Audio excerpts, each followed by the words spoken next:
CBN Campo Grande. Oferecimento Unimed Campo Grande. Cuidar de você. Esse é o plano. Centro Universitário Unigran Capital. Somos os melhores. Somos Unigran e Leroy Merlin. A casa da sua casa. Campo Grande, como nós anunciamos, está aqui conosco o engenheiro Silvio Barros, que está na capital, para uma palestra hoje à noite. A palestra Sociedade Civil, protagonista do futuro da cidade. O Silvio é ex-prefeito de Maringá por 2 gestões e lá implementou uma parceria bastante inovadora com a sociedade civil organizada no planejamento e também na administração da cidade. É sobre isso que a gente vai conversar com o Silvio agora. Silvio, obrigado pela gentileza de atender o convite de falar com a CBN. Bom dia. Bom dia. Eu que agradeço a oportunidade de conversar com essa audiência selecionada, né, da CBN, que é um privilégio para a gente. Muito obrigado. Silvio, a gente fica olhando para o futuro. E a sua palestra, você vem a Campo Grande hoje, sua palestra vai acontecer logo mais às 19 horas, lá no auditório Carroceiro Zé Bonito, do Hospital da Santa Casa. A gente pensa numa cidade, quando a gente, principalmente no período de eleições, quando você vai eleger alguém, você pensa que a cidade, que o projeto pode ser bom para a sua cidade. E eu percebo aqui que vocês lá em Maringá compreenderam que não. Eles compreenderam que a sociedade, como você não precisa estar elegendo ninguém da sociedade, ela existe por si própria. Como é que vocês envolveram de tal forma a sociedade num projeto de gestão pública que ajudou na transformação do futuro de Maringá, por exemplo? Bem, tem alguns princípios aí que foram adotados pela sociedade civil organizada. Isso começou em 1996, um período já superior a 20 anos que a cidade vem experimentando esse modelo. Em 96, as lideranças empresariais da sociedade civil resolveram desenhar o projeto de Maringá 20 anos para frente. E entenderam que o prefeito é, na verdade, um executivo que a gente contrata pelo voto para administrar o que pertence a todo mundo. A prefeitura não é dele, a cidade não é dele, ele é um executivo, um administrador, que vai fazer aquilo que o patrão deseja, aquilo que a sociedade, que é dona assim, espera. Mas nunca se tinha apresentado para os candidatos a prefeito a proposta da sociedade, era sempre o contrário. Durante o período eleitoral, os candidatos que apresentavam as suas propostas para a cidade. E o pessoal chegou à conclusão de que tinha alguma coisa errada. Que nem sempre aquelas propostas são viáveis, né? Pois é. Aí, a grande maioria a gente sabe disso.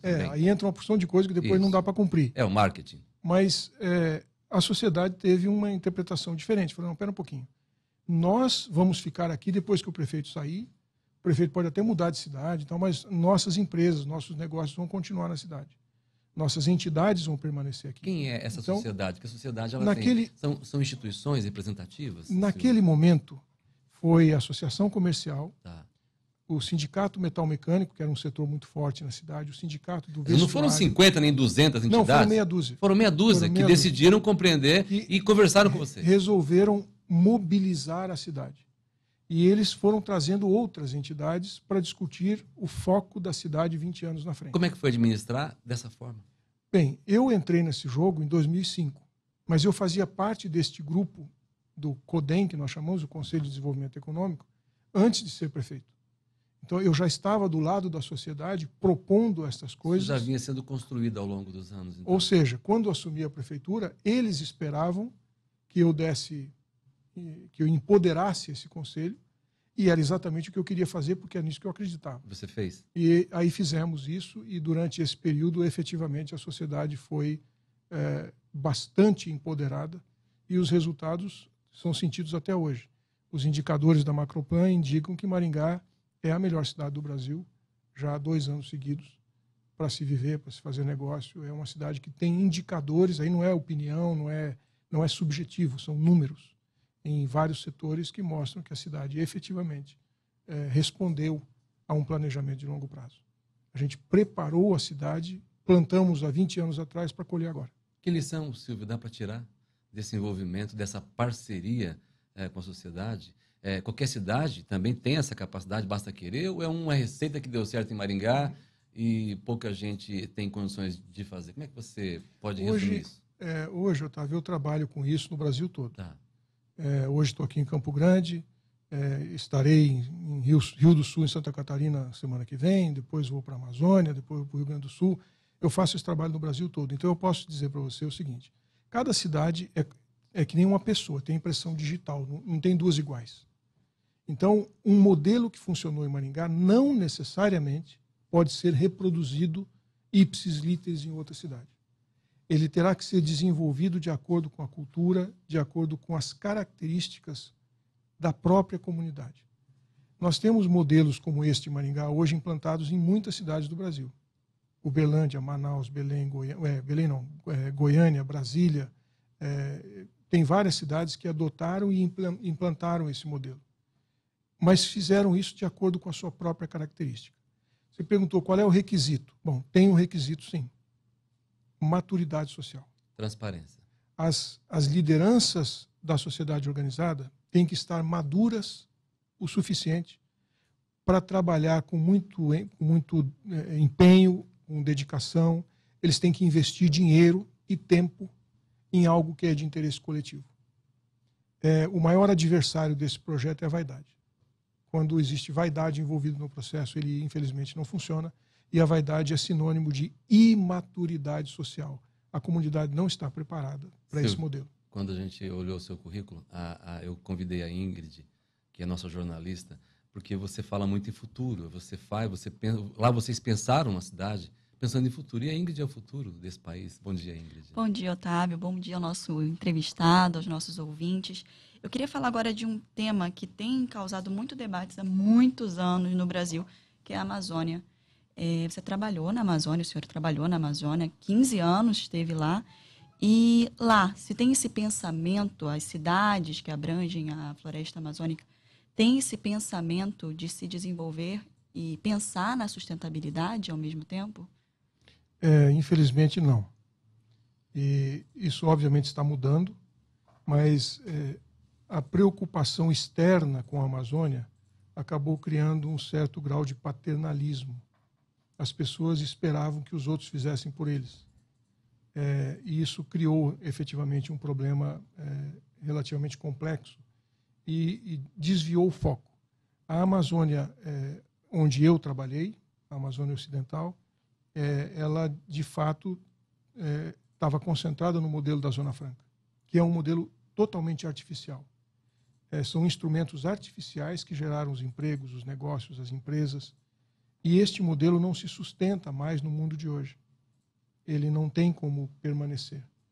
E agora, a sociedade civil, em Manaus particularmente, tomou a decisão de olhar para frente e de buscar um modelo que seja compatível com as vocações naturais da região e com as perspectivas de futuro. O que o mundo vai valorizar daqui para frente? E o que a Amazônia tem de diferencial que poderia se enquadrar nesse contexto? E agora estamos desenvolvendo esse trabalho e visando uma perspectiva interessante de futuro.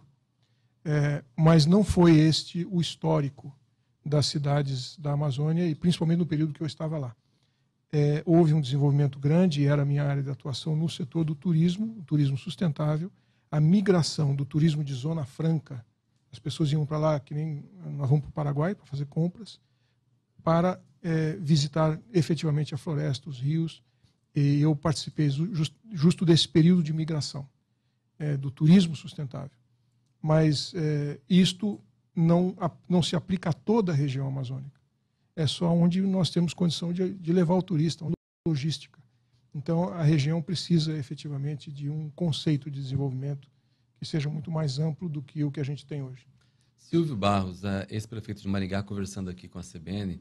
Ingrid, aí a gente pergunta, Silvio, a gente vai ter daqui a 10, 15, 20 anos um mundo bem diferente, cidades diferentes, costumes diferentes. Aliás, hoje os costumes já estão mudando, as tecnologias estão aí na mobilidade. Hoje em dia muita gente já não compra mais carro, por exemplo. Exatamente. Daqui a pouquinho vai ter o carro elétrico, que eu vou ter que parar para abastecer em algum lugar. Daqui a pouquinho o carro autônomo, carro voador. Tudo isso já é parte de projetos que estão batendo a nossa porta. E a gente sabe que as cidades brasileiras hoje, muitas nem pensaram onde vão começar um projeto como esse, enquanto em muitas cidades aí espalhadas pelo planeta isso já é uma realidade. Esse atraso pode nos causar prejuízo ou a sociedade tem a obrigação de começar a pensar nisso de maneira muito mais rápida? Esse atraso pode e vai nos causar um enorme prejuízo.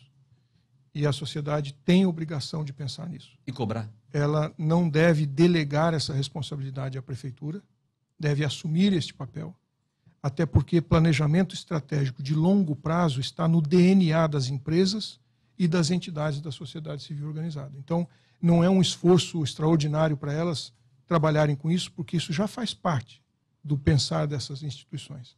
Mas não faz parte do planejamento, não faz parte do DNA do setor público, nem estadual, nem municipal e nem federal. Tá.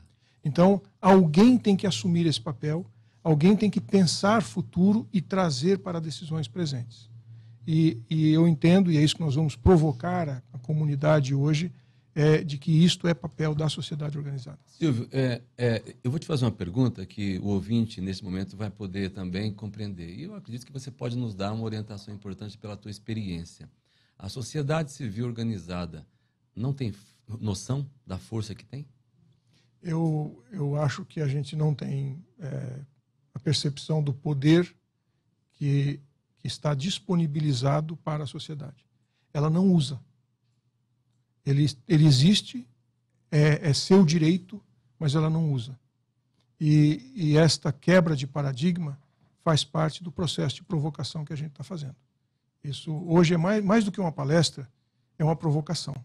O meu objetivo lá é fazer com que as pessoas que estejam lá hoje à noite saiam da sua zona de conforto, saiam da palestra, do evento incomodadas. Entendendo que nós não temos o direito... Nós já estamos incomodados aqui na CBN, inclusive. De não fazer nada, sabe? Porque a gente reclamar dos políticos é a coisa mais fácil que tem no mundo. Cobrar dos políticos aquilo que devia ter sido feito é muito fácil. Agora, preparar a nossa comunidade para que os políticos possam fazer aquilo que nós precisamos também tem papel, tem responsabilidade do nosso lado. Nós temos que dizer para eles o que a gente quer. Não ficar no processo passivo de ouvir o que eles estão propondo. Porque eles estão propondo por 4 anos. Não farão mais do que isso. Nenhum candidato a prefeito será eleito se durante a campanha ele quiser conversar com o povo sobre os próximos 20 anos da cidade. A população quer saber como é que resolve o problema de ontem. Como é que eu arrumo uma vaga para o meu filho que já nasceu e a creche não tem lugar para ele. E aí estamos perdendo renda familiar por causa disso. É isso que a sociedade quer cobrar dos candidatos. Então, candidato nenhum vai fazer campanha e muito menos exercer o mandato falando dos próximos 20 anos. Ele vai ter que resolver as pressões que a sociedade apresenta agora. Então, alguém tem que fazer esse trabalho na cidade. Alguém tem que pensar no futuro, porque, como a gente disse no começo da entrevista, se você não sabe para onde vai, você não chega. Ingrid? E já tem exemplos de cidades, além de Maringá, em que isso é feito, que já tem organizações pensando em fazer isso? Sim. Brasília está fazendo um trabalho extraordinário. Goiânia foi a primeira cidade que implementou este modelo especificamente. Capitais? Também com resultados. Cidades grandes, né? Cidades grandes. Que implementaram isso. Teoricamente é muito mais difícil de se fazer. Né? Muito mais difícil. Muito mais difícil. Eu até tinha uma certa dúvida, quando a gente começou o trabalho nessas grandes cidades, eu tinha dúvida se nós conseguiríamos alcançar esse resultado, mas foi surpreendente o êxito desse processo.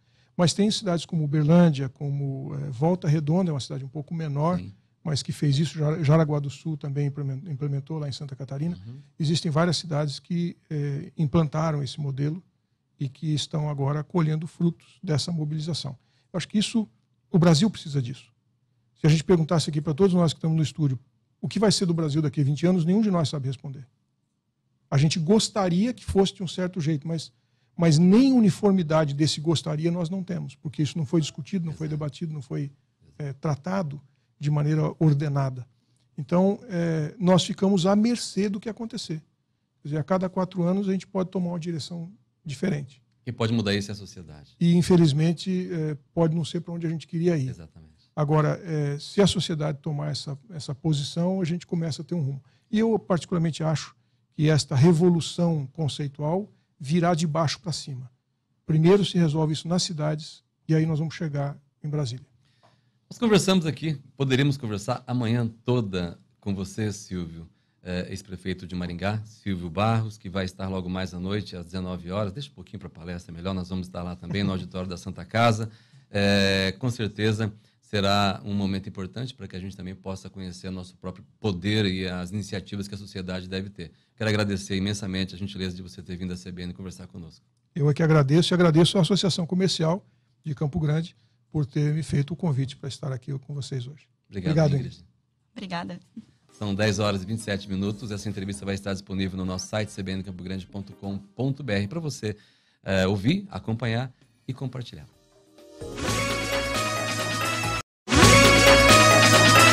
CBN Campo Grande. Oferecimento Unimed Campo Grande. Cuidar de você. Esse é o plano. Centro Universitário Unigran Capital. Somos os melhores. Somos Unigran e Leroy Merlin. A casa da sua casa.